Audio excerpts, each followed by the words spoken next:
Bonjour à tous. Comment le jeu associé à des techniques immersives permet-il de transmettre des connaissances? Fabrice Jouvenot, designer et producteur d'expériences interactives, nous apporte des éléments de réponse dans ce nouvel épisode d'Homo Ludens. Très bonne écoute. Bonjour Fabrice Jouvenot. Alors pour commencer, peux-tu nous présenter ton parcours? Ça commence bien. Tu veux mon mon parcours plutôt universitaire ou professionnel, ou les deux? Je vais faire peut-être un peu des deux. Je suis une bête un peu étrange entre art et sciences. J'ai fait les beaux-arts et après j'ai fait de la recherche en physique pendant un moment, ce qui m'a poussé à travailler dans les musées. Donc j'ai fait ce que moi je considère une longue carrière. Je fais à peu près un peu plus de 10 ans dans les musées à travers un certain nombre de formes différentes. Donc l'événementiel, le spectacle, la médiation scientifique, la création d'expositions, la conception de produits technologiques, numériques, multimédia, etc. et audiovisuels en France et en Angleterre. Et en parallèle de ça, donc ça venait de mon envie de pouvoir faire de la communication scientifique autrement que les méthodes que je connaissais auparavant. Et en parallèle de ça, j'ai construit des festivals et je me suis intéressé énormément à tout ce qui est nouvelles technologies et jeux, d'où ma présence ici. Le sujet que j'aimerais aborder avec toi aujourd'hui concerne la transmission de connaissances grâce à des techniques immersives et aux jeux.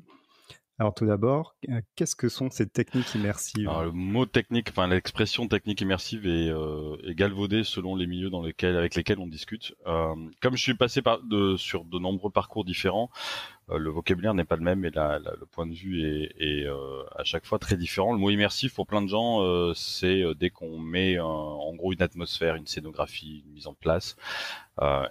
Typiquement en muséo, le mot immersif est souvent vu comme quelque chose d'un peu marginalisé pour les musées un peu classiques et bien vu pour les musées plus classiques. Mais en gros, l'idée, c'est de sortir le public, quel qu'il soit, que ce soit un joueur ou un spectateur, du contexte dans lequel il est, pour essayer de le mettre dans un autre contexte imaginaire ou réel. D'ailleurs, on peut se rapprocher de la simulation ou se rapprocher de la narration fictive ou du jeu. Donc tout ce qu'on appelle technique immersive, c'est tous les moyens de pouvoir faire ça. Et la plupart des gens, lorsqu'on parle de ça, vont d'abord penser aux techniques numériques, tout ce qui est réalité augmentée, réalité virtuelle, vidéoprojection avec du mapping, etc. Tous ceux qui viennent plutôt du théâtre ou de l'audiovisuel vont plutôt penser à du décor de cinéma, du diorama ou de ce type-là. Mais en tout cas, il y a un des points, moi, on va l'aborder tout le long de la discussion, je pense. Un des points pour moi qui est important, c'est de ne pas se concentrer sur la technologie ou la manière euh, de plonger quelqu'un de manière immersive dans un lieu ou dans une histoire, mais plutôt ce qu'on veut transmettre et ensuite laisser la technologie parler si elle a besoin de parler. Et je vais rajouter une autre chose sur le côté immersif tant que j'y suis. La plupart du temps, les gens pensent d'abord au visuel, puis ensuite au mouvement au sein d'un lieu. Il ne faut pas négliger évidemment tout ce qui est atmosphère sonore, olfactive, humaine, interactive, etc. Alors comment en es-tu venu à t'intéresser aux jeux d'une part, aux techniques immersives d'autre part et surtout à l'alliance des deux? Euh, alors le jeu, c'est une grande passion depuis toujours. Je fabriquais déjà des jeux quand j'étais gamin, donc je suis tombé dedans très très tôt. Et le jeu sous toutes ses formes, c'est-à-dire que je fais du jeu de plateau, je fais du jeu de rôle grandeur nature, du jeu vidéo, enfin toutes ces formes, de l'escape room, de la chasse au trésor, etc. Ça, c'est une partie, donc la partie ludique, je suis à la fois que client, en tout cas joueur d'une part, et créateur d'autre part. Et tout ce qui est immersif, c'est l'envie de raconter une histoire et de plonger des gens dans un univers autre. Et notamment la raison pour laquelle je m'y suis intéressé de manière professionnelle, c'est l'envie de pouvoir accompagner des personnes et de les faire sortir de leur quotidien d'une certaine manière. Typiquement, je reviens sur le muséo, on s'écartera certainement de la muséo après, mais ça a forgé beaucoup de points chez moi. La muséo, c'est du public, ce qu'on appelle nous le grand public, donc en gros c'est parents-enfants, parents-grands-parents et scolaires, c'est la majorité du public muséal. Ils viennent dans un musée à plusieurs pour avoir une expérience qu'ils ne pourraient pas avoir chez eux. S'ils peuvent avoir une expérience sur leur écran, sur leur télé, sur leur téléphone ou avec quelques amis autour d'une table, il n'y a pas de raison de venir au musée. Il faut qu'on leur apporte quelque chose de différent. Et une des méthodes pour faire ça, c'est de réussir à même leur offrir une expérience utilisateur qui sera absolument unique à partir du moment où ils rentrent dans un espace donné, donc que ce soit carrément tout le musée ou juste un sous-espace. Et un des points moi qui me travaille beaucoup, c'est on va y revenir après, c'est l'interaction humaine, mais également j'ai perdu mes mots. L'espace muséal, je voulais parler de l'interaction. Oui, c'est ça. Un des points qui est important pour moi, donc c'est à la fois l'interaction humaine, mais aussi l'effet de sortir d'un phénomène qui est récent pour tout ce qui est interaction grand public, transmission de connaissances, pédagogie, enseignants, etc., qui est l'écran. C'est récent pour ça, mais si on regarde, il y a énormément de propagation de connaissances à travers un écran, même lorsqu'il y a une classe entière ou un groupe entier. Et l'idée, c'est de pouvoir sortir de cet écran pour pouvoir offrir autre chose. Et s'il y a de la technologie, elle est cachée derrière. Et donc c'est la raison pour laquelle je suis venu à m'intéresser à ça. Ça veut dire raconter des histoires, amener des émotions, amener une narration et une interaction qui va être totalement différente du quotidien. Je vais même rajouter un autre point sur les jeux dits hybrides. Beaucoup de jeux hybrides, c'est l'idée de mélanger deux technologies ensemble. Par exemple, un jeu de plateau avec un smartphone, pour prendre un truc classique. Ça ne fonctionne, c'est pareil pour les techniques immersives, qu'à partir du moment où on arrive à faire quelque chose, une alliance des différentes composantes qui sont là, qui sublime chacune des différentes parts. Alors j'enfonce des portes ouvertes, la plupart des gens sont d'accord avec ça, mais c'est pas toujours le cas quand on va observer ce qu'il y a sur le marché à l'heure actuelle. Ouais, ben, ma prochaine question, c'était effectivement sur les avantages de combiner du jeu et une technique immersive, surtout dans le but de transmettre des connaissances. Donc, tu as parlé de faire sortir les personnes de leur quotidien. Et en quoi est-ce que ça permet de faciliter la transmission de connaissances, l'alliance des deux? Il y a l'alliance des différentes techniques, et notamment quand on parle d'immersivité, donc c'est-à-dire se plonger quelque part. Il y a en gros 3 points qui pour moi sont assez capitales pour ça. Le premier, c'est l'interaction, donc ça c'est le jeu. Ça veut dire qu'on va demander aux gens d'agir et de pas être simplement spectateurs. Alors on peut trouver des environnements immersifs où c'est seulement contemplatif et poétique même. Mais si on a un jeu de mis, ça veut dire que tu engages chaque personne à faire quelque chose, voire à interagir avec les autres, donc à faire de l'échange. Et donc pour tout ce qui est fixation de connaissances, vu que tu t'es engagé toi-même, c'est toujours plus parlant et en tout cas ça cognitivement ça se fixe plus facilement dans l'esprit. Le deuxième point, c'est le mouvement. C'est souvent des endroits où on va se déplacer, où on va bouger avec ses bras, où on va pouvoir interagir d'une manière ou d'une autre. L'implication du corps euh, au sein d'une activité, et si elle est pédagogique et donc il y a un contenu qui est derrière, permet de fixer les connaissances de manière différente, typiquement parce que ça vient susciter d'autres parties du cerveau qui sont mises en action, et donc susciter d'autres parties de la mémoire, et donc réussir à mémoriser plus facilement votre cours d'histoire si on a envie d'apprendre un cours d'histoire en bougeant avec les bras. Alors faut pas le faire de manière ridicule, mais si c'est inséré à l'intérieur de l'activité, ça fonctionne très bien. Et la dernière, c'est, je parlais de narration et je vais encore beaucoup en parler parce que c'est un de mes chevaux de bataille. Rentrer dans une histoire, ça veut dire mettre le doigt dans un engrenage pour savoir ce qu'on veut à la fin. Et c'est surtout transmettre des émotions.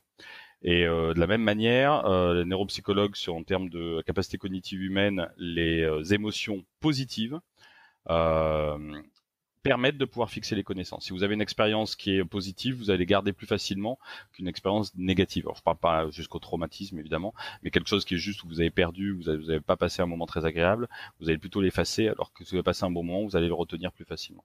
Donc, l'alliance des trois se combine très bien au niveau des, donc, ce qu'on appelle technique immersive, et donc, du coup, nous permet de pouvoir faire une transmission de connaissances, parce qu'il faut pas oublier que le cœur du sujet là, c'est de réussir, à travers une activité, donc à travers un jeu, à ce qu'on ait appris quelque chose à la fin. Alors, est-ce que peut-être tu peux détailler un petit peu plus les deux premiers, l'interaction et le mouvement? Qu'est-ce que tu mets derrière interaction? C'est l'interaction avec quoi? Alors, quand je parle d'interaction, c'est un léger abus de langage de ma part. En gros, c'est tout ce qui est lié au gameplay sous les deux formes, enfin sur deux tendances différentes. La première, c'est le gameplay global qui est si on n'est pas tout seul, on va avoir des interactions avec les personnes qui sont autour.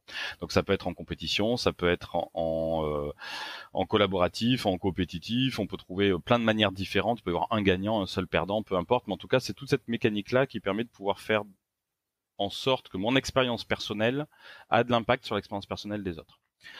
Et la deuxième type d'interaction, c'est le choix. Et ça, c'est capital. Donc ça, c'est souvent au sein même du gameplay. C'est qu'à un moment donné, on va me demander de faire un choix.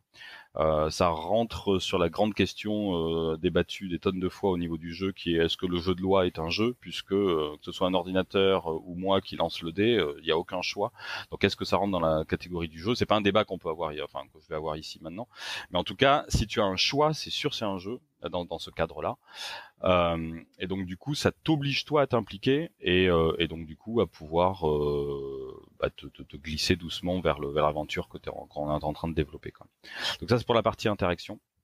Et la deuxième, tu me disais la partie mouvement et immersion, c'est ça? Non, c'est plus clair. J'étais pas sûr de bien comprendre la différence entre l'interaction et le mouvement. Donc l'interaction, c'est vraiment l'interaction avec, enfin vraiment, avec les autres joueurs éventuellement. Et le mouvement, c'est toi-même qui est amené à te déplacer physiquement. Enfin, ça demande un effort physique en fait dans l'expérience que tu es en train de vivre. Absolument, c'est exactement ça. Ok, c'est clair. Alors, en préparant un petit peu le sujet, je me posais la question de quelle était la différence par rapport à une simulation, parce que on voit souvent des gens avec des casques de réalité virtuelle qui font de la simulation d'une séance de travail, par exemple. C'est aussi un environnement immersif, mais quelles vont être les principales différences par rapport à... Est-ce que j'ai le droit de l'appeler jeu immersif? Oui, bien sûr. Ouais, donc par rapport à un jeu immersif. Alors ça, c'est un grand débat dans tous ceux qui font du serious game, en gros. Enfin, et déjà, le mot serious game, il y a plein de méthodes différentes, où c'est plus ou moins galvaudé selon avec qui on discute, etc. Mais en tout cas, un jeu avec de la connaissance à la fin, il y a plein de discussions sur est-ce qu'une simulation fait partie de cette catégorie, et est-ce qu'on peut appeler ça un jeu. Lorsque vous faites un jeu de simulation des risques nucléaires ou des mouvements du cours de la bourse, est-ce qu'on peut encore considérer que c'est un jeu? Ça revient aux questions de définition du jeu. Moi, j'aime beaucoup celle de Richard Garfield, qui est du coup pas un théoricien du jeu, mais qui est un créateur de jeux de longue date. Et il a 4 éléments qu'il met en place pour définir ce qu'est un jeu. Non, il y a plein de modèles différents. Moi, j'aime bien celui-là, mais tous sont à discuter. La simulation, la raison pour laquelle la simulation ne rentre pas dedans, c'est que la simulation, c'est pour te préparer de manière concrète à une situation, que je parle en formation, à une situation à laquelle tu pourrais être confronté, de manière à ce que tes réflexes et ton apprentissage te permettent de pouvoir, sans risque, apprendre quelque chose qui pourrait se produire. Si tu fais de la simulation de cours de bourse et que t'es pas boursier, c'est pas ça, ça va juste te donner une sensation de qu'est-ce que c'est dans la réalité. Le jeu, lui, il est défini par un certain nombre de règles au départ. Ce qui fait un jeu, c'est qu'entre autres, qu'il y a des règles et donc un cadre donné, et donc notamment un cercle magique dans lequel, en dehors, le monde de la vie existe. Et quand tu es dans ce cercle magique, cet univers-là, il est c'est un univers fictif ou proche du réel, mais en tout cas qui n'est pas ta vie à toi. Et la simulation, souvent, ça se rapproche de la vie à soi, et surtout, c'est vraiment reproduire de manière mécanique ce qui se passerait. Et ça, c'est un des combats que moi j'ai eu de nombreuses reprises avec de nombreuses institutions, qui est lorsque tu veux transmettre un contenu selon ton public. Alors, si tu veux faire une formation pure et dure sur un ingénieur nucléaire qui doit gérer un état de crise, c'est bien qu'il soit formé exactement à ce qui va se passer. Mais si tu veux parler, je sais pas, d'un mouvement mathématique très particulier à des enfants au lycée ou au collège, leur parler de maths, ils vont faire un rejet direct, alors que tu peux l'emballer de manière différente et de leur parler de zombies et d'extraterrestres et de dinosaures ou je ne sais quoi, mais l'emballer de telle manière et à ce que ton contenu soit toujours vrai et soit toujours réel, mais que leur appétence à ce niveau-là soit triguée de manière différente, quoi. En tout cas, excitée de manière différente. Et notamment, on le voit dans les jeux de plateau, les jeux de plateau il y a 30 ans sont absolument pas les mêmes que maintenant. Évidemment, il y a eu beaucoup d'évolutions au fur et à mesure des dizaines d'années. Mais plus que ça, il y a toute une clientèle de jeux de plateau qui vont acheter un jeu juste parce que l'univers graphique ou l'histoire que ça raconte leur plaît. Et pas parce que le gameplay est bon ou parce qu'ils vont vraiment s'amuser avec, mais parce que c'est leur porte d'entrée là-dessus. Donc on peut imaginer la même chose, c'est-à-dire utiliser ces mécaniques-là pour pouvoir toucher des joueurs qu'on ne toucherait pas autrement. Parce que quand on veut transmettre une connaissance, le gros problème, c'est que souvent, les gens sont pas toujours volontaires. Si c'est une classe ou une formation, ou si c'est des gens qui rentrent dans un espace public en se disant tiens ça va me plaire, ils peuvent repartir à tout moment. Donc il faut réussir à trouver des leviers pour réussir à accrocher ce public qu'on n'aurait pas eu autrement. C'est-à-dire, si c'est pour apprendre, justement je parlais de mathématiques ou de génétique, c'est pour apprendre la génétique à des gens qui sont passionnés de génétique, pas de souci, ils vont prendre un bouquin, ils vont suivre un cours, ils vont avoir une formation, etc. Si c'est pour réussir à les accrocher alors que les initiés, voire leur apprendre des notions plus dures, alors que c'est pas leur domaine de départ, voire qu'ils ont une certaine crainte là-dessus, eh bien il y a des moyens détournés, c'est un peu de la manipulation, mais à la fin c'est le après, on parlera du avant, pendant, après des jeux, permet de pouvoir lever le voile et expliquer ce qu'on a fait de manière concrète, quoi. Ça répond à peu près à ce que tu voulais? Ouais, merci, c'est complet. Selon toi, y a-t-il des cas dans lesquels on devrait éviter d'utiliser des jeux immersifs pour transmettre des connaissances toujours? Il y a plein de cas où il n'y a pas besoin d'utiliser de techniques immersives, mais alors des cohortes, et c'est un des points principaux de tout projet de ce type-là qui est face à un public donné et qu'on ne maîtrise pas. C'est de bien se concentrer sur qu'est-ce qu'on veut transmettre et à qui on veut le transmettre. Et il y a des nombreux cas où il faut pas utiliser de technique immersive du tout, et même plus que ça, il faut pas utiliser de jeu, il faut parfois un poster est plus efficace. Et surtout, il faut se battre contre le phénomène de mode qui est les escape rooms, ça marche bien en ce moment, tout le monde en fait, donc on va en faire parce que ça va nous attirer du public. Ou alors, on va utiliser un casque de réalité virtuelle parce que tout le monde n'en a pas chez soi pour l'instant, donc on va fabriquer un casque de réalité virtuelle pour communiquer auprès des lycéens, des universitaires, parce que ça va leur apprendre tel ou tel domaine. Donc ça veut dire que c'est une entrée par la technologie ou par le mouvement actuel, le trend qu'on peut avoir dans la société.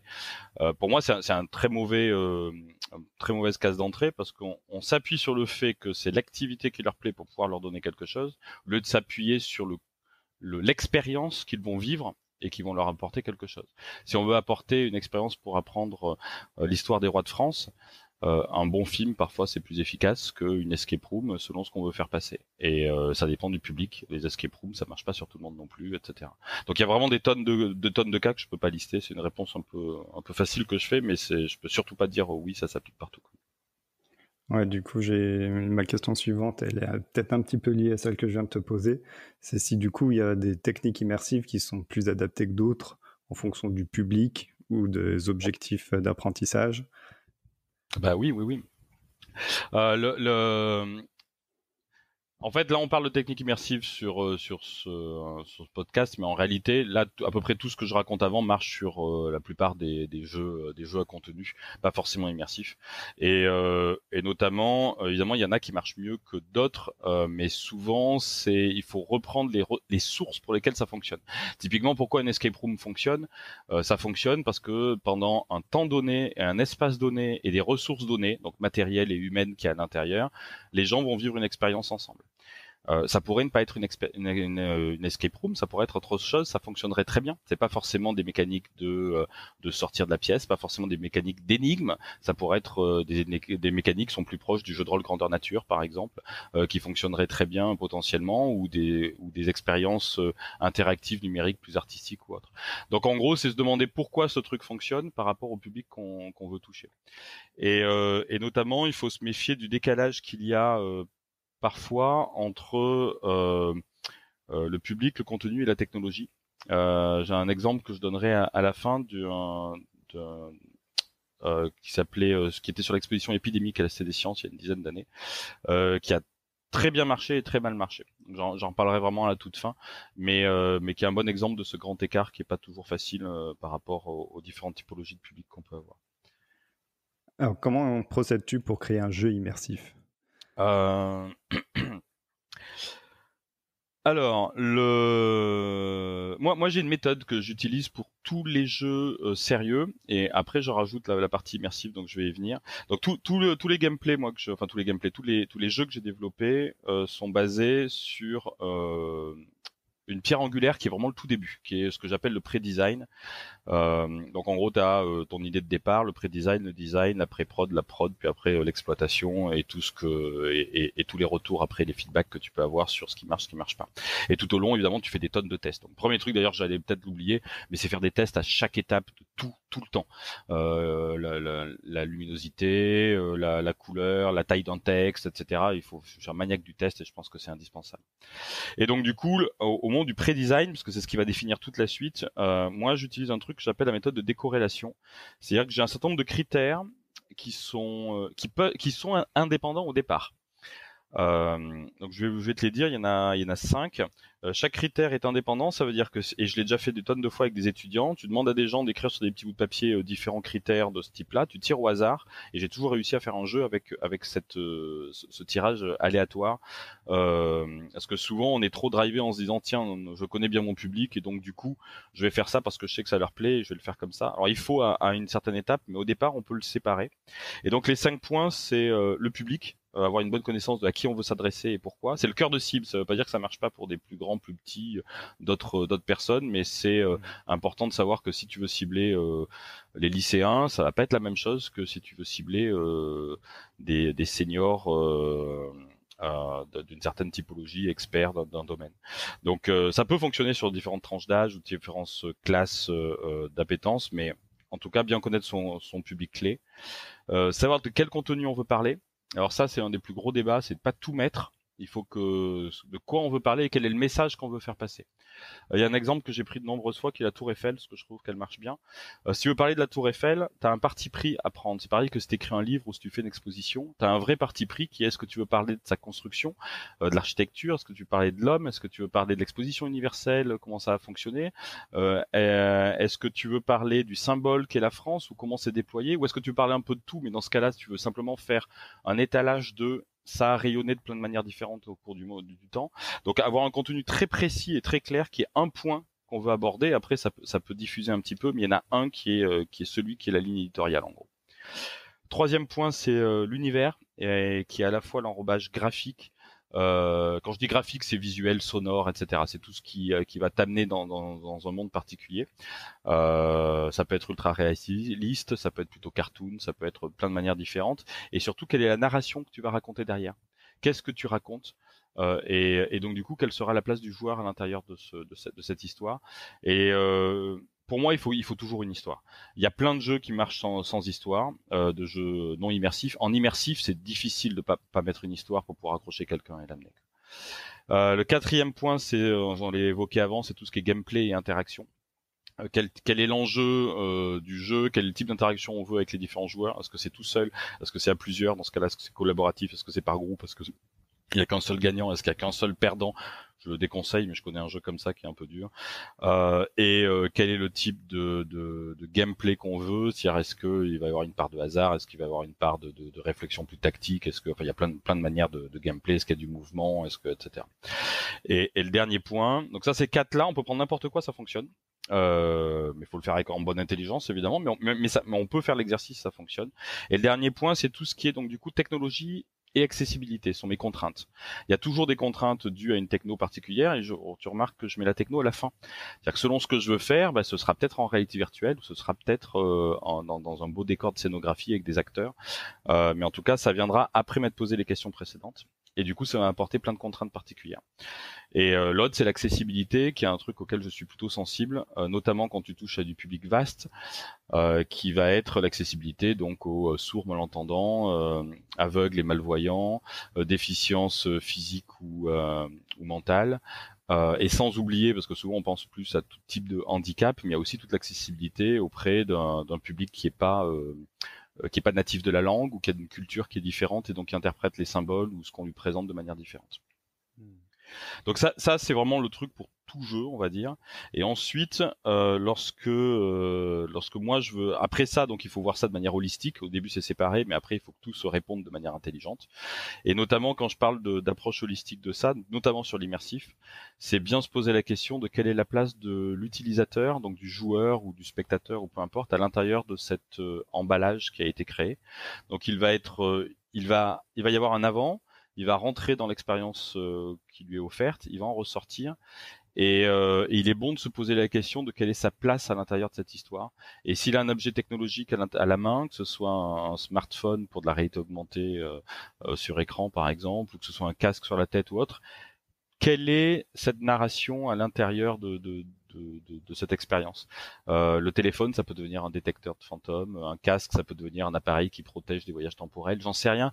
Mais du coup, c'est pas juste, tiens, on te met un casque de réalité virtuelle. Non, on te met quelque chose qui te permet de te transporter quelque part.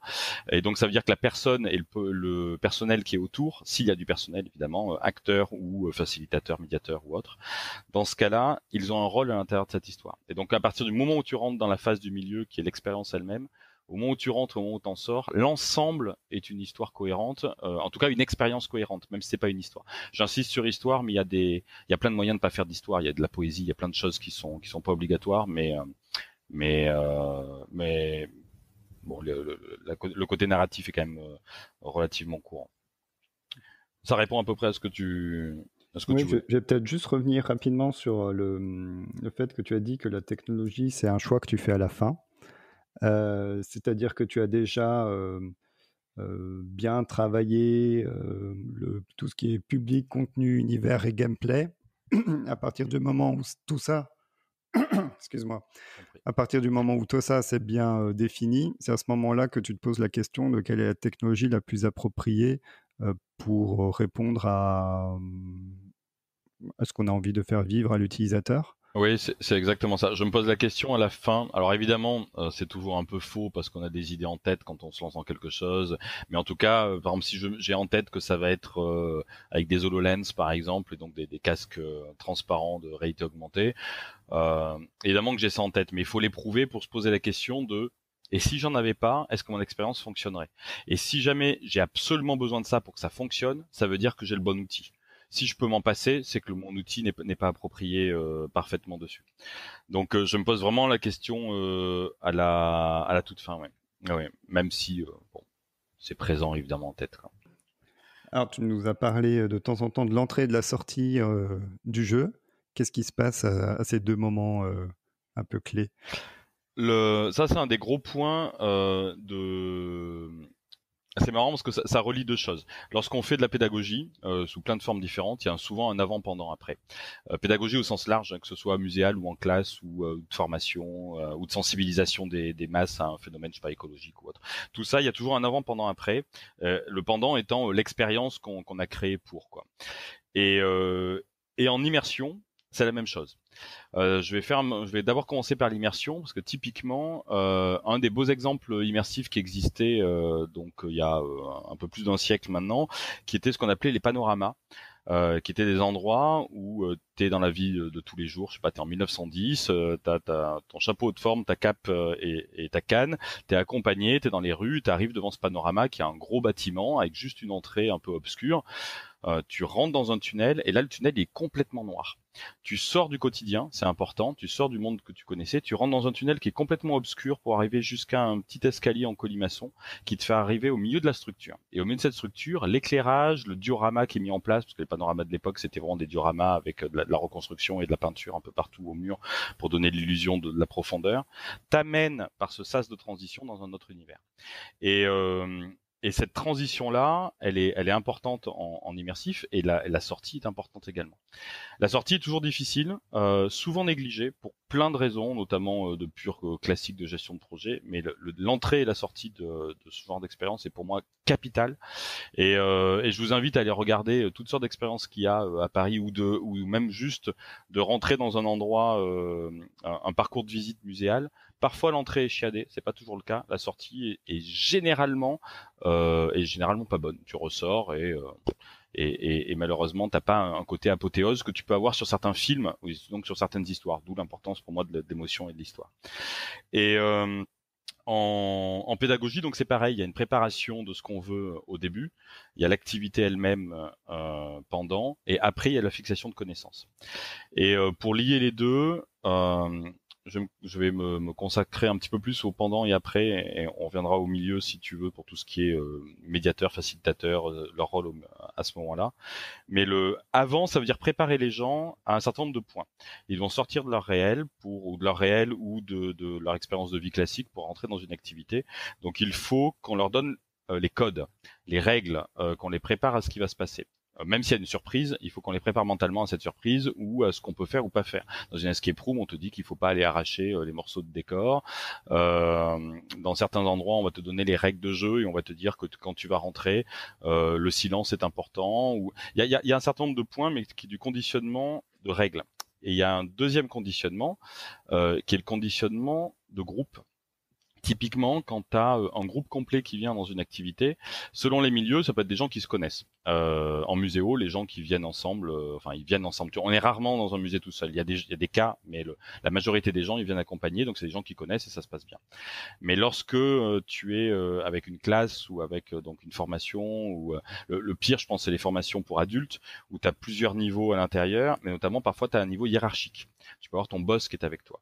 Et aller faire une escape room avec ton boss, c'est pas la même chose que d'être juste avec des collègues.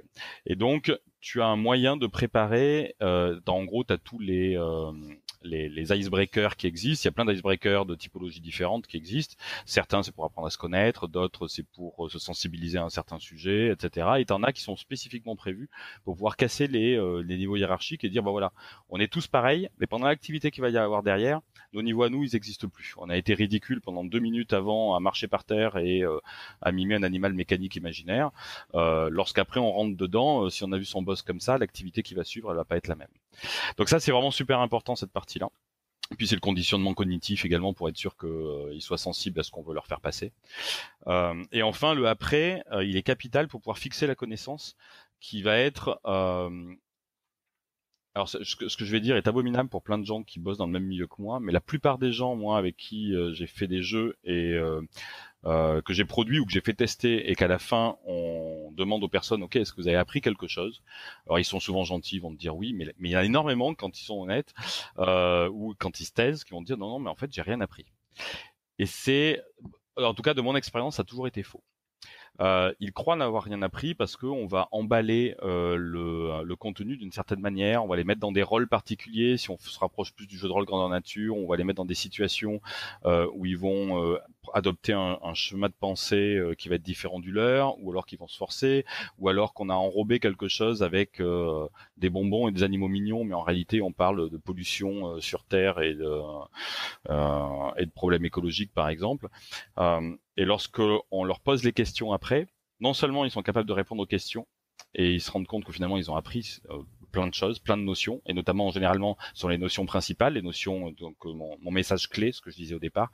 Donc le message clé que je veux être sûr qu'ils apprennent, et ensuite il y a tout l'enrobage autour qui est, en plus, s'ils apprennent ça en plus, c'est bien, mais il faut se focus sur le message clé.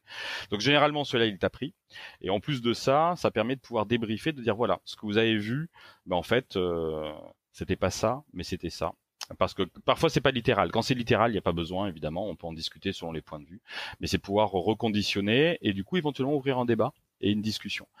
Pour les sujets de sensibilisation, c'est ce qu'il y a de mieux, c'est de faire cette activité pour qu'ensuite la discussion s'ouvre et que les gens se mettent à parler de eux, de leurs convictions, de témoignages ou autre. Et dans ce cas-là, les gens vont avoir un lien humain et plus un lien artificiel qu'on a créé avant. Et généralement ça fonctionne bien. Donc le avant et après, je passais un peu de temps dessus, mais il est tellement capital que je ne peux pas le négliger. Ok, et du coup, tu nous as promis que tu nous parlerais un petit peu du rôle du formateur ou de l'animateur dans tout ça. Donc il n'y a pas toujours quelqu'un avec. Il y a des jeux qu'on peut prendre chez soi sur un casque virtuel ou autre. Mais il y a souvent un facilitateur et ça aide. Et donc ça rejoint le point que je disais avant de l'approche holistique de l'expérience elle-même. S'il y a quelqu'un, il faut qu'il ait un rôle à l'intérieur. Il faut qu'il ait un rôle dans l'histoire. Ça ne veut pas dire qu'il ait un rôle actif. Parfois, c'est un rôle qui est purement technique, vérifier que tout va bien, et puis technique et de sécurité émotionnelle ou physique. Parfois, ça peut être le prof lui-même, etc. Mais il faut qu'il ait un rôle dans l'histoire. Et notamment, il faut qu'il ait un rôle qui, de mon expérience, c'est plutôt généralement des gens qui sont... ça peut être le serviteur, si on se retrouve dans quelque chose de victorien, on peut se dire, bah voilà, c'est le serviteur qui va t'amener tes petits fours et tes verres, mais il est là. Et donc du coup, il peut gérer, mais c'est pas l'homme qui est debout dans un coin, qui est organisateur et qui te regarde, parce que ça te donne un retour de regard qui ne permet pas de lâcher la bride et de se plonger pleinement. Si on a quelqu'un en train de te regarder, c'est typique de certaines actions d'émotion en jeu de rôle grandeur nature. Si t'as quelqu'un avec une caméra à côté en train de regarder deux personnes en train de se faire une déclaration d'amour, c'est pas pareil que si elles sont toutes les deux en train de se déclarer leur flamme à la pleine lune, avec au loin un serviteur qui attend pour savoir s'ils veulent un verre ou pas. Et cette immersion-là, elle est vraiment, vraiment capitale, et notamment en termes de connaissances. On a fait beaucoup d'expériences là-dessus, sur la personne qui est là, souvent connaît les réponses et peut aider de plein de manières différentes, parce que le but c'est qu'à la fin il réussisse. Ça c'est un gros truc aussi sur le jeu, hein. Je parle pas forcément juste sur l'expérience, mais sur le jeu pédagogique immersif. On veut qu'il réussisse à la fin. Euh, et Ouais, cette phrase elle est un peu ambiguë parce qu'il peut y avoir du try and error et donc échouer, recommencer, etc. Mais bon, en tout cas, à la fin, au final, on veut qu'ils aient réussi quelque chose. Et donc du coup, l'apprenant ne doit pas se sentir qu'à côté il y a quelqu'un qui a la connaissance. Et donc souvent passer pour l'idiot, celui qui est juste technicien, qui peut être maladroit, mais par sa maladresse révéler quelque chose pour qu'on se pose la question et qu'il fasse avancer, ça aide beaucoup. Parce que sinon tu te retournes vers la réponse et tu peux attendre. Ça marche ça c'est un des gros biais, par exemple, quand tu as élève prof. C'est un grand classique. Est-ce que tu peux nous donner des exemples de jeux immersifs dont l'objectif est de transmettre des connaissances? Tu nous as parlé au tout début d'un exemple sur une exposition épidémique, c'est ça? Oui. Ouais, je vais vous donner quelques exemples qui m'ont marqué. Donc l'exemple, oui, par exemple, typiquement sur Épidémique, c'est une exposition sur l'épidémiologie qui a eu lieu à la Cité des Sciences il y a 10 ans, 11 ans peut-être. Et à l'intérieur de cette exposition, tu avais une exposition qui était plutôt plus ou moins classique, et tu avais un étage qui était consacré à une expérience numérique. Donc c'était aux alentours de 2008. Donc on n'était pas du tout dans les mêmes schémas d'interaction avec nos écrans, nos smartphones, avec le numérique que ce qu'on a maintenant. On était déjà dans le mouvement, mais ça a tellement évolué en 10 ans que c'est pas la même chose. Et donc il y avait, je sais pas combien de vidéoprojecteurs projetés au sol et au mur en vidéo mapping, qui permettait de faire une expérience interactive où chaque personne qui rentrait dans cet espace-là avait un cercle qui se constituait autour de lui, avec des points de vie, des boucliers, avec plein d'informations très ludiques dessus, un environnement de ville qui était déployé et une épidémie particulière qui se mettait en route parmi les 5 qu'il y avait. Et l'expérience était assez unique, qui était très bien. Alors maintenant, c'est vrai qu'il y a énormément de limitations de cette technologie qu'on connaît et qu'on a pallié, mais c'est pas les problèmes techniques moi qui m'intéressent ici. C'est plus les problèmes de gameplay et de rapport au public. Les gens qui rentraient, le contenu était lourd sur de l'épidémie, avec plein de choses très intéressantes, mais qui parlaient aux adultes essentiellement. Les enfants n'avaient pas forcément encore les clés pour s'amuser avec ça. Puis en plus, ils avaient un univers autour d'eux tellement jeux vidéo qu'en fait, ils s'en foutaient un petit peu de l'histoire d'épidémie. Ils avaient envie de jouer. Et donc du coup, il se créait une espèce de dichotomie entre les adultes qui trouvaient ça intéressant, mais qui étaient incapables d'utiliser le gameplay parce que ils étaient largués pour ce type de gameplay. C'est pas des joueurs de jeux vidéo. Ils comprenaient pas comment ça fonctionnait. Et les enfants, enfin quand je dis enfants, c'est adolescents et jeunes adultes, qui étaient motivés par le jeu lui-même. Et donc du coup on commençait à jouer sans s'intéresser particulièrement à tous les messages qu'il y a derrière, parce que c'était trop lourd et un peu chiant par rapport à ça. Et ce grand écart qu'il y avait entre les deux, c'est dommage. Alors heureusement il y a plein d'expériences où ça fonctionne, mais en tout cas c'était une très bonne expérience parce que c'était complètement innovant pour l'époque, et également une très bonne expérience parce que le retour d'expérience du truc nous dit que ça marchait pas, mais on sait pourquoi. Et en effet c'était logique, mais encore une fois il faut s'y préparer pour ça, quoi. Dans les quelques expériences que je peux vous donner, il y en a 3 que je peux essayer d'évoquer assez rapidement. donc 2,5 sur lesquels moi j'ai monté, donc du coup ça m'est plus facile même d'en parler, je me sens même plus légitime de le critiquer en fait. Il y en a un, c'était une expérience de réalité augmentée dans la Queen's House à Londres, qui permettait de pouvoir dans une salle qui était non utilisée, une salle immense architecturale, parler du bâtiment. C'est un ancien musée de la marine, de la peinture de la marine anglaise. Et le bâtiment a traversé l'univers entier et enfin j'exagère évidemment, mais en tout cas il a été une école, un pensionnat, un orphelinat, un atelier d'artistes, la maison de la reine, un abri lors de la Seconde Guerre mondiale. Enfin il y a eu plein d'histoires autour de ce bâtiment-là et le musée n'en parlait pas. Et donc on a développé une expérience qui permettait à l'utilisateur, quand il rentrait dans cette immense pièce centrale où il n'y avait rien, pas un tableau, rien, mais qui est architecturalement terrible, de pouvoir s'emparer d'un détecteur de fantômes et de pouvoir aller comme ça traquer chaque fantôme qui était à l'intérieur. Donc on avait reconstitué toutes les personnes en body scanning, en 3D, on les avait remis dans la pièce, etc. avec une technologie qui n'existe plus de nos jours, mais qui est une des meilleures de réalité augmentée que j'ai jamais vues, qui est Tango. Qui a été annulé par Google pour d'autres raisons purement commerciales que je pourrais discuter. Mais en tout cas, j'ai pas vu aussi bon sur le marché que ça à l'époque. Et ça permettait de pouvoir avoir une vraie expérience à la Pokémon Go, qui est sorti un mois après qu'on ait sorti notre truc. Donc on était content et pas content à la fois, parce que Pokémon Go a une technologie qui est quand même très faible par rapport à ce qu'on utilisait, mais qui est une vraie expérience où en embarquant l'utilisateur dans une histoire qui était entre guillemets réelle, c'est-à-dire que les gardiens du lieu, pour eux, ils étaient entre autres en collaboration avec une compagnie qui leur a laissé un certain nombre de détecteurs de fantômes, de manière à pouvoir prendre des données et de savoir, parce qu'en plus il y a une vraie histoire de fantômes autour de ce bâtiment-là qui est dans l'histoire anglaise et qui permettait de faire le lien pour les Anglais qui venaient et s'emparer d'un objet qui n'était pas un téléphone, pas une tablette, mais un détecteur de fantômes qui a été customisé avec tous les boutons, tout ce qu'il faut pour que ça ne ressemble plus à un téléphone. Mais évidemment, c'était un téléphone. Ça, c'était une expérience qui était très enrichissante et notamment sur le rapport public par rapport à une expérience qui est absolument unique au monde en termes de techno et en termes de spatialisation à cette époque-là, mais qui est pour un public qui est venu dans un musée de vieilles peintures de marine anglaise et de savoir comment ça fonctionne et le lien et le gap qu'il y a entre le public et l'expérience était très enrichissante et ça a apporté plein de choses, des choses qui marchaient moins bien, des choses qui marchaient très très bien et notamment ça a pu apporter un souffle dans le trou béant qu'il y a dans tous les musées, qui est en gros les 20-30 ans, on va dire, qui est vraiment la partie la plus difficile à toucher dans un musée, qui là permettait de toucher exactement ça, mais qui ne venait pas dans ce musée-là. Donc, toute la difficulté était là, quoi.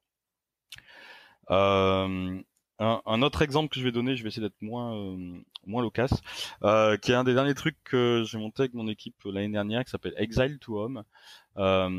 Et ça rejoint un point que j'ai pas mentionné avant, qui me permet de le mentionner maintenant. Je disais, la technologie, on l'amène qu'à la fin. On se pose la question à la fin. De temps en temps, et j'ai fait un certain nombre d'expériences comme ça, qui sont plutôt plaisantes quand on a la chance d'avoir ce cadre, qui est, finalement, on va pas se poser la question de quelle techno va pouvoir répondre à notre public, on va faire l'inverse. On va prendre une technologie qui est une technologie un peu émergente, qui est pas complètement éprouvée, dirons-nous, et on va se demander comment on pourrait, avec cette technologie, faire quelque chose qu'on ne pourrait pas faire autrement, et qui donc nous amène sur des sentiers inconnus, avec tous les écueils qu'il y a et toutes les découvertes qu'il peut y avoir. Et on s'est intéressé à utiliser la réalité virtuelle de manière donc pédagogique et de manière collaborative, en réalité mixte. C'est-à-dire que, en gros, c'est une expérience numérique qu'on a mis en place où on voulait que les gens ne soient pas isolés dans la réalité virtuelle. Pas quelqu'un qui met un casque quelque part et toi, tu as aussi un casque, mais tu es à Tokyo, moi je suis à Paris, et ça fait pas de différence, sauf quand on enlève le casque, on peut pas trinquer ensemble. Là, il faut que les gens en réalité virtuelle puissent interagir entre eux, mais aussi que les gens qui ne sont pas en réalité virtuelle puissent interagir avec et continuer à faire toute l'expérience jusqu'au bout, de manière à ce qu'ils soient pas en train de regarder un écran, en train de se dire, bon, bah voilà ce que mon pote est en train de faire, il me tarde qu'il ait fini pour que je puisse tester. Donc là, c'est une vraie interaction, asymétrique certes, mais une vraie interaction. Alors ça ressemble un peu au jeu Keep Talking and Nobody Explodes, qui est la désamorçage d'une bombe en réalité virtuelle pendant que les autres ne le sont pas. C'est-à-dire que c'est une communication réelle virtuelle qui existe, et on voulait voir comment on pouvait faire ça à plusieurs, le déployer, et surtout mettre un état d'une situation et une narration qui nous permettent de pouvoir prendre des joueurs au début, leur raconter une histoire, leur apporter des événements, des informations scientifiques et technologiques poussées sur certains domaines. On a de la génétique, de la physique des particules, ce genre de choses-là, et en ressortir en ayant une expérience qui était chouette, qui était ludique, et avec ce sentiment d'avoir appris quelque chose à la fin, même s'ils s'en sont pas rendus compte. Et le dernier point sur ce truc-là, et ça rejoindra après un exemple que je vous donnerai sur les bonnes choses à tester, c'est qu'on a voulu aussi mettre du réel dans le virtuel.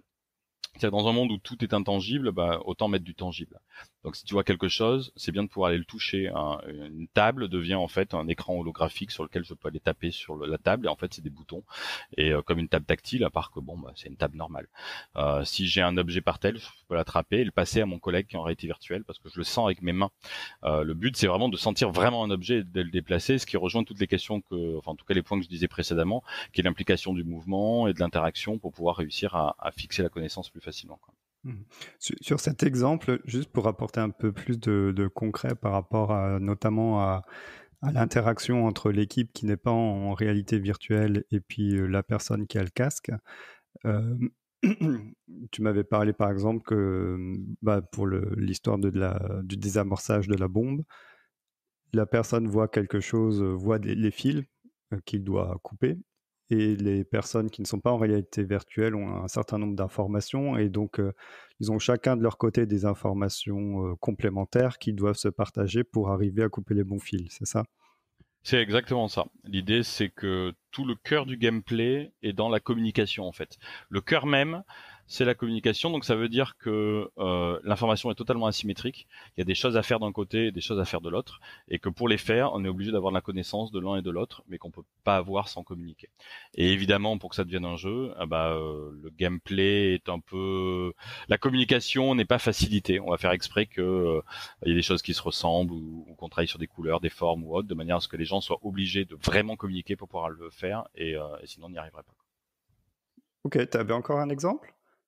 Je vais, comme j'ai été très loquace, je vais juste les englober ensemble. Il y a des exemples. Là, j'ai parlé de technologie. Je veux juste rappeler qu'il y a plein de formes différentes. Donc, alors, les escape rooms, je les ai mentionnés plein de fois, et je vais pas rentrer dedans parce qu'il y en a trop. Enfin, trop. Il n'y en a pas trop, mais il y en a suffisamment pour que les gens soient plus au courant. C'est plus des formes de jeux de rôle grandeur nature. Il y a un certain nombre de possibilité où on oublie complètement la technologie, quoi. Donc, en gros, les deux exemples que j'ai donnés avant, il y en a un où la technologie était cachée, mais elle était présente, une où elle est clairement omniprésente. Là, je voudrais en parler d'une où il n'y a pas de techno, où ça veut dire que, par exemple, dans les lettres du conte, qui était un truc auquel j'ai participé activement il y a longtemps, il y a une dizaine d'années maintenant, un peu moins, c'était commandé par la mairie la possibilité de pouvoir reconstituer parler de la culture d'un petit château qu'il y avait.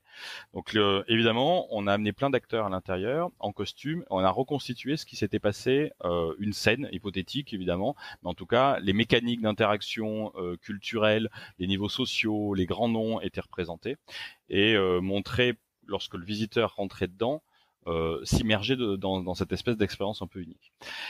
Là où ça devient pour moi une expérience, une vraie expérience, et pas juste un spectacle avec des acteurs ou un cluedo où on va chercher l'enquêteur, c'est que les gens, lorsqu'ils arrivaient, on leur dit voilà, on les autorisait évidemment à prendre des photos parce que c'est un peu difficile d'eux, mais on leur demandait si possible de faire ça de manière discrète, pas à côté, donc de loin.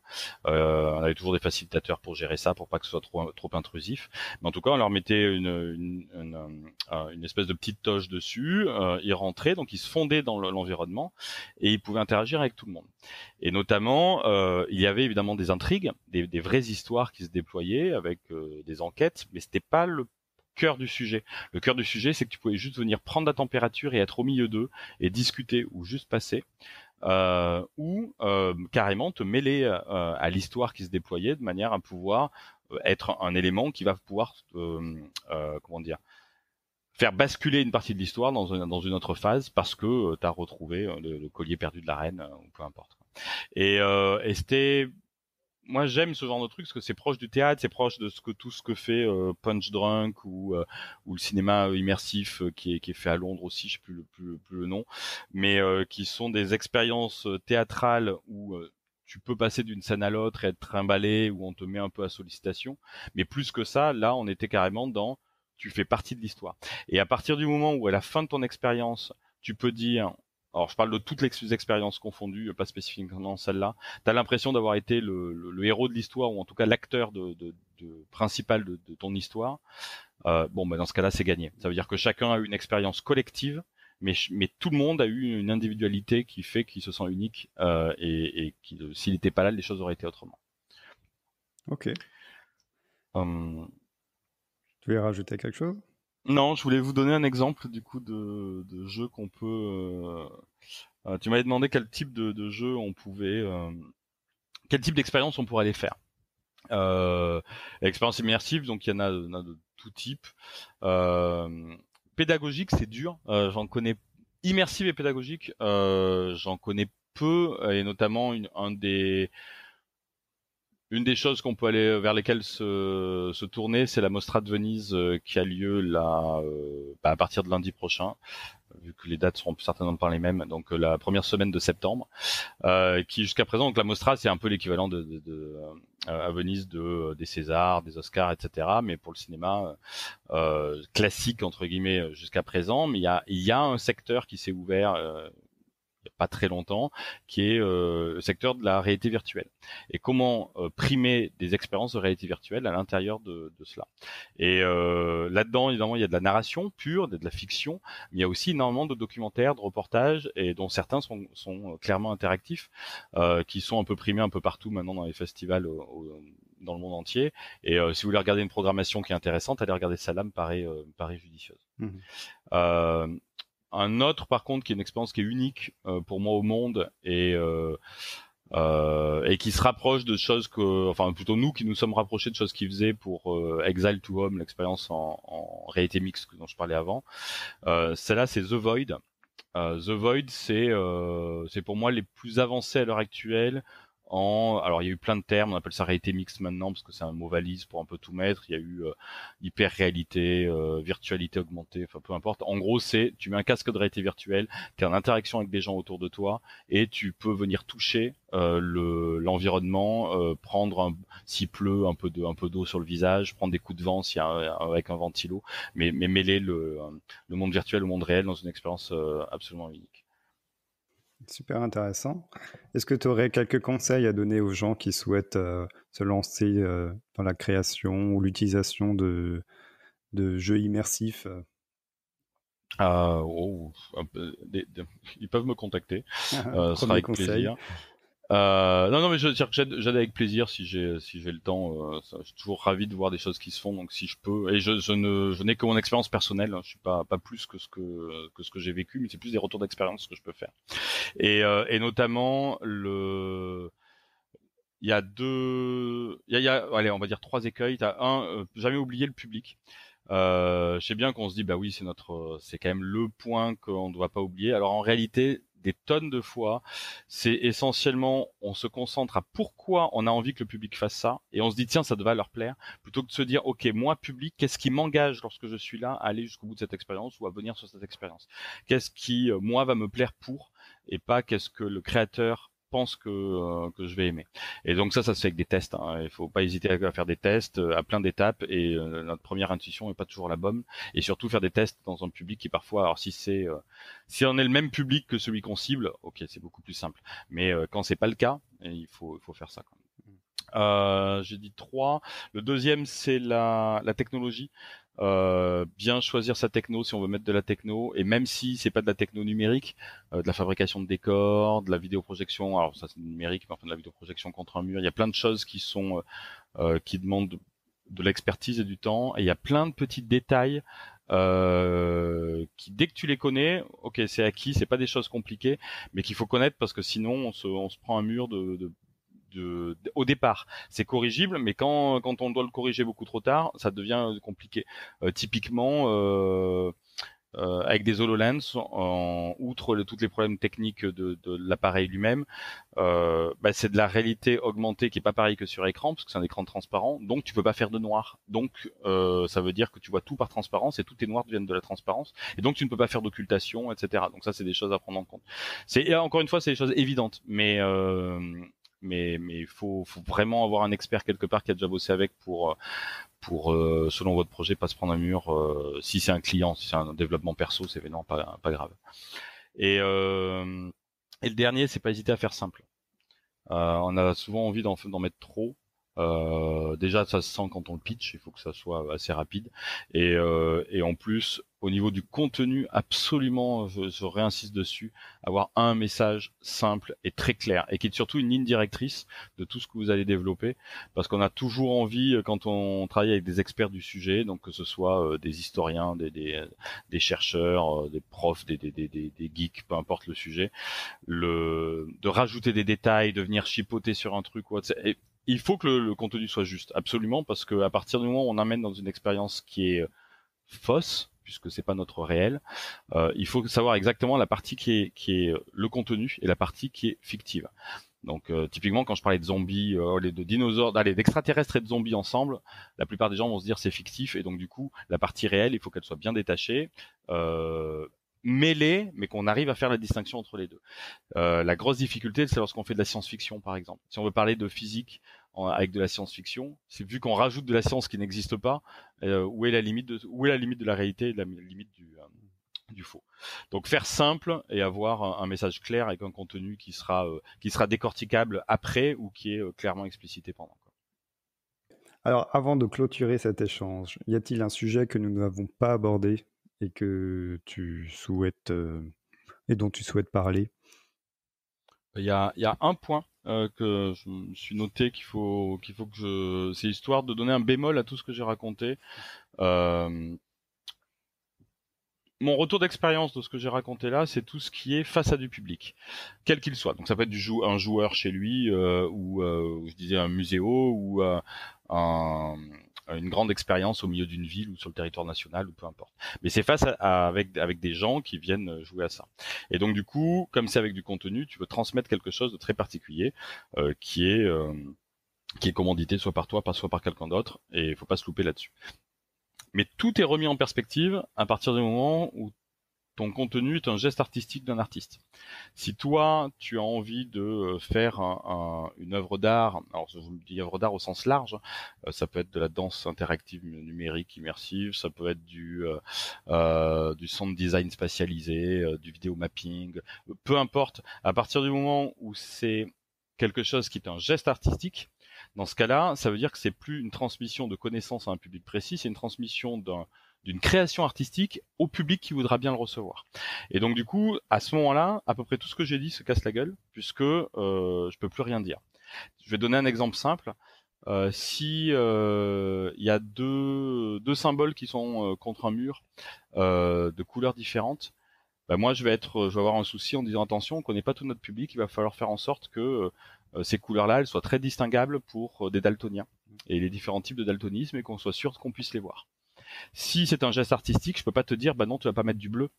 Tu vas mettre du bleu peut-être parce que toi juste t'as envie de mettre du bleu et que ça fait partie de ton univers et que c'est ce que tu as envie de venir apporter, mais c'est différent d'un graphiste qui bosse sur un projet qui est pour du public et quelqu'un qui est un artiste qui fait sa propre œuvre. Voilà, c'était juste pour tempérer là-dessus. Ok, merci. Alors, j'ai l'habitude de poser 2 questions à la fin. Alors, la première, c'est s'il y a un jeu qui t'a particulièrement plu et que tu souhaites nous recommander. Quel est-il? Bah, je l'ai déjà fait en fait. Ou alors C'était The Void. c'était la partie Vraiment, The Void et puis... ouais. The Void, indéniablement. Il y a un jeu que je peux conseiller qui est pour ceux qui sont au nord de Paris. Il est pas donné, mais l'expérience est assez unique. Donc autant y aller tant que ça existe, qui mêle une partie grandeur nature avec des acteurs un peu à la Manoir de Paris, on va dire, une partie escape room et une partie réalité virtuelle. Et les trois dans une grande expérience, donc ça s'appelle Geekopolis Experience. Et donc moi j'ai testé que la bêta, j'ai pas testé la nouvelle version dont on m'a dit beaucoup de bien, et la bêta était vraiment prometteuse. Donc pour ceux qui sont dans le coin, ça vaut le coup d'aller jeter un coup d'œil. Ok, intéressant. Et du coup, ma seconde question, c'est connais-tu une personne qui utilise le jeu dans son activité professionnelle et dont tu aimerais entendre le témoignage dans un prochain épisode? Il n'y a personne qui m'est venu à l'esprit immédiatement, je me suis posé la question et je ne sais pas répondre à ça. Parce qu'il y a plein de gens et il faut que je fasse un choix et je saurais pas dire. Et le seul qui me qui sort du lot pour moi, vraiment, mais qui n'est pas que du jeu. Enfin d'ailleurs, je sais même. C'est plus des expériences qui est proche d'expériences immersives justement à large nombre, qui est mais je me rappelle plus du nom. J'étais en train de chercher là en même temps pour voir. J'ai Ron Perlin en tête, mais c'est pas Ron Perlin. Du coup, parce que je le trouve pas sur ça, je peux te le renvoyer plus tard, mais pour le podcast malheureusement, je ne sais pas. Mais par contre, il est anglophone. Hein.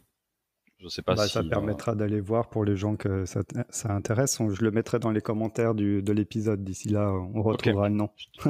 Je te le retrouverai, je te le donnerai parce qu'il fait vraiment des expériences qui sont de fou et là il va faire des choses à large spectre.